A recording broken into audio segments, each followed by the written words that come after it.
Чем же все-таки занята мама Белка, пока ее дети в школе? Помимо готовки, уборки, управки, стирки и так далее.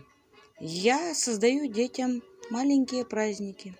Сегодня у нас на повестке дня преображение полки из-под телевизора в камин. Отличная возможность, пока телевизор у нас в ремонте. Есть у нас большая коробка, обои, ножницы, клей, степлер. Сейчас мы сделаем с вами камин. Дети придут из школы, из садика. Я думаю, будут довольны. Коробку мы одели на полку. Ее вон там видно. Вырезали нишу. Нишу мы сейчас облагородим. Все обклеим обойками. И дальше буду показывать. Ну вот, ниша готова. Осталось оформить покров. Ну, дело у нас движется. Вот. Почти. Скоро даже можем закончить. Ну, в общем, у нас почти все готово.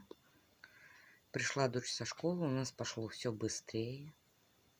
Остались последние штрихи. И будем зажигать камин.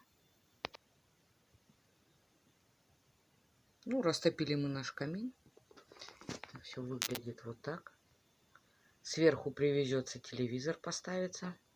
Я думаю, он как до Нового года заберется с ремонта. Сбоку будет елка большая до потолка.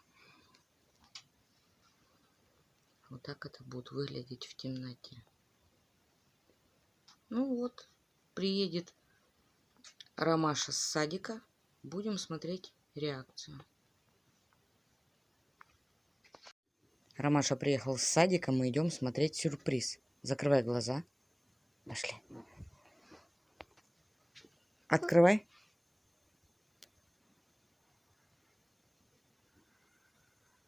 А чё шепота? Вау. Потрогать можно.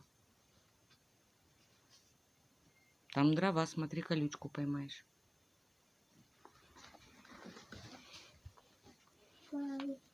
Угу. Как тебе? Ой, как делала. Целый день делала. Тебе понравилось?